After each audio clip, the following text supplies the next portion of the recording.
Et au sommaire de l'actu, eh bien, il y aura du cyclisme, il y aura de l'athlétisme et évidemment, il y aura du football. Oui, on ouvre cette actu avec le Tour de France, décalé à cause de la pandémie du coronavirus. La grande boucle débutera finalement le 29 août à Nice. 22 équipes prendront le départ pour cette édition. Dans chaque formation, on s'active, oui, pour la sélection des joueurs. En athlétisme, à présent, on va parler de la sprinteuse américaine Dija Stevens, finaliste olympique sur 200 mètres à Rio en 2016. Eh bien, elle a été suspendue 18 mois pour manquement à ses obligations de localisation antidopage, a annoncé l'unité d'intégrité de l'athlétisme ce jeudi. Stevens peut faire appel de cette décision qui la prive des Jeux olympiques de Tokyo 2020, désormais prévus en 2021. Parlons à présent football. Beaucoup d'informations à vous communiquer concernant le football. On commence avec le président du Zamalek, Mortada Mansour. Le club égyptien peut maintenant acheter Léo Messi. Oui, dans des propos relayés par la télévision égyptienne, il a affirmé que la demande d'adhésion au club est historique et insoupçonnée. Elle s'élève à 8,8 milliards de francs CFA. Du coup, le président rêve grand. Parlons maintenant de la Coupe du Monde au Qatar 2022. La FIFA a officialisé ce mercredi 15 juillet le calendrier de la compétition. Elle débutera le lundi 21 novembre 2022 à 13h, temps universel. La finale se jouera le dimanche 18 décembre 2022 à 18h, temps universel. Quelques infos du mercato à présent dans cette actu. Wilfried Zaha sur les tablettes de nombreux clubs, dont Newcastle, Everton, l'Atlético Madrid ou encore le Bayern Munich.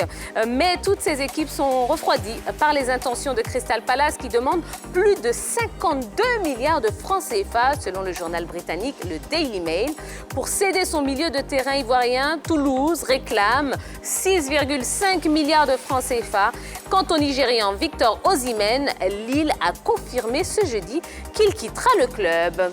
On prend à présent la direction du nord de la Côte d'Ivoire. On va parler du stade de Korogo qui pourrait peut-être, oui, changer de nom. Il pourrait porter le nom du Premier ministre Amadou Gon Coulibaly, décédé le 8 juillet dernier.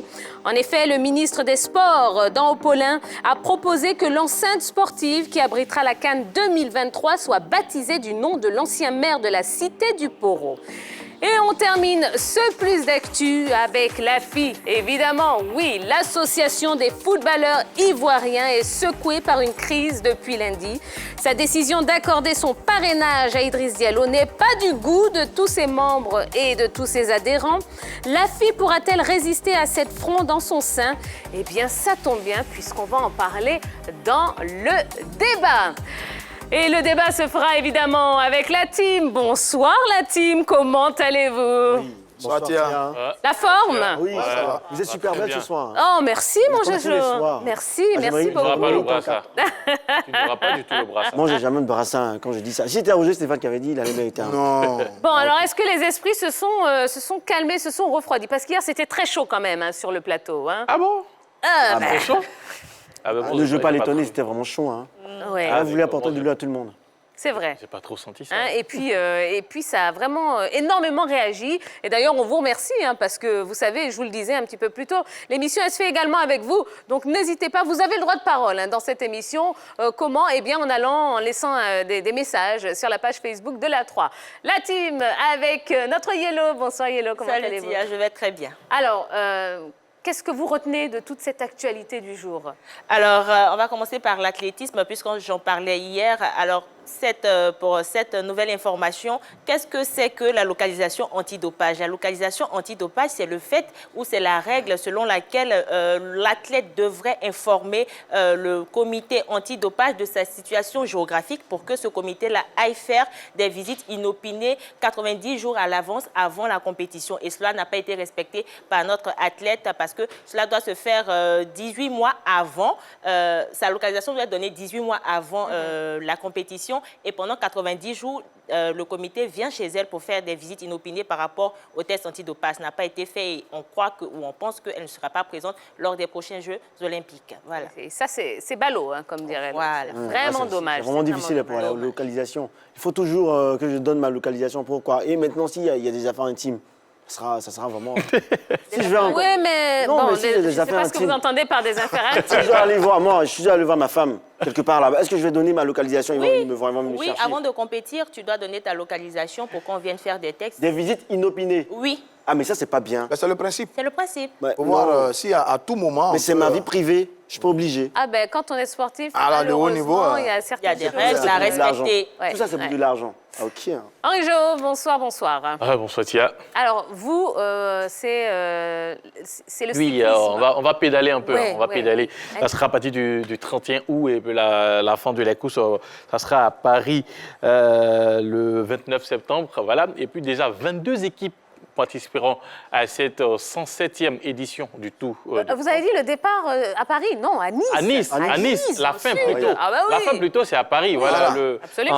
en septembre. Donc, comme je le disais, c'est la 107e édition du Tour de France. Actuellement, il faut savoir que toutes les équipes sont en train de donner la liste des 8 coureurs qui doivent les représenter. Et on aura les yeux rivés sur la team Ineos qui a en son sein les 3 derniers vainqueurs du Tour de France. Il s'agit de Egal Bernal, Geraint Thomas et puis Chris Froome.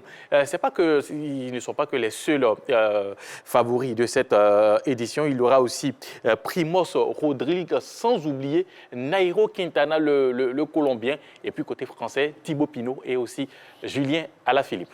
Eh bien, on suivra ça. Donc, ça commence le 29 août. Hein. Bien Moi, sûr, j'ai voilà. une question. Oui, Ah bon, celui qui fait de la boxe, c'est un boxeur. Oui. Mais pourquoi celui qui fait du vélo, c'est pas un voleur? Bah, on avait les coureurs. Vélo-coureur. Non, ça devait être Bon. les voleurs. Il faut prendre les vélos, cyclistes, c'est mieux. Là, vraiment, Un coureur, un cycliste. vous êtes au bord du carton jaune. Là. Non, mais il a dit des coureurs. Un mais- vélo, ça. Un vélo, Un vélo, c'est pas un voleur. C'est un coureur. C'est comme ça, on a celui qui travaille un Un travailleur. vélo, c'est pas un voleur. Véloeur. C'est un vélo. Voilà. alors. Ça, c'est nettement mieux. Voilà. Toujours, il a sorti son mot, c'est véloeur. Voilà, On va très prendre bien. ça comme ça. Non, c'est un coureur cycliste. Est-ce que les Babaling Congo sont acceptés ici? Parce que ici, là, on néglige. C'est quoi les Babali Congo? Ce sont les vélos d'anciens temps. Façon. vélos. Ouais, les anciens vélos, façon. Ils n'ont pas homologué, pas les vélos de course. Allez, et vous, Roger Stéphane? On va parler football avec Ouais. l'équipe du Zamalek. Le président Mortada Mansour, il n'arrête pas. Il a lancé une superbe opération pour récolter des fonds et il a réussi à récolter 250 millions de livres égyptiens, autour de 13,5 millions d'euros, aux alentours de 8 milliards de francs CFA. Eh bien, un succès exceptionnel pour l'équipe du Zamalek qui fait dire au président qu'il a envie de recruter, qui, devinez? Léo Messi. Voilà. Ça, Ah, mais... Voilà. Ça lui monte à la tête. il est ambitieux. veut, hein. ouais. Il a de l'ambition. J'adore ce président parce qu'il empêche les footballeurs et le monde du sport de ne pas dormir ou bien ils troublent leur sommeil en Égypte. C'est d'ailleurs lui qui était à la tête de la fronde pour refuser, contester la décision du gouvernement de reprendre les compétitions.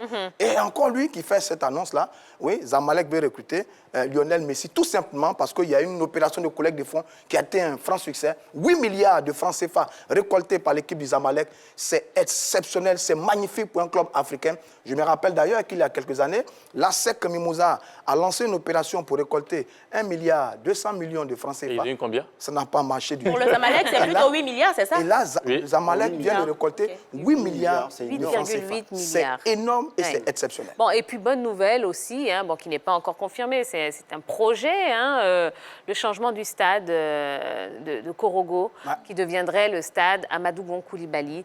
Bah oui, c'est Alors, vraiment, c'est une proposition, très, très bien. une suggestion du ministre Dahan Paulin, le ministre des Sports, qui a envie de rendre un bel hommage au Premier ministre Amadou Gon Coulibaly, qui aura servi l'État de Côte d'Ivoire pendant de nombreuses années, qui nous a quittés en ce moment. Et il faut savoir d'ailleurs que l'ex-premier ministre était le président du comité interministériel du projet de construction des infrastructures sportives et d'hébergement de la CAN 2023. Donc c'est tout dit qu'il était au cœur du projet de construction de ces différents stades, notamment le stade d'Ebempe, le stade du Seweke à San Pedro, le stade de Yamsoko et le stade du Poro à Korogo, qui devrait porter son nom dans les mois à venir. Et d'ailleurs, il est maire de la localité de Korogo. Et donc c'est un bel hommage que le ministre des Sports souhaite rendre à cet homme qui aura vraiment servi la Côte d'Ivoire pendant de nombreuses années et qui malheureusement nous a quittés. Et ben voilà, et ben voilà. Donc un très très beau programme. Et puis on va suivre également une rencontre, hein, le Real Madrid qui affronte en ce moment même Villarreal et le Real Madrid qui mène 2-0. Donc le Real qui est naturellement. potentiellement champion, hein, Ah oui, d'Espagne. donc, Ah oui. Bon, même si on n'a pas de gros doutes. Hein, On va dire qu'ils sont dessus. champions. Mais de toute façon, On est au football. on reviendra sur cette information en fin d'émission. Voilà, on est au Voilà. Allez, ben on va continuer, on va poursuivre hein, le cours de notre émission. C'est l'heure du débat, messieurs, dames.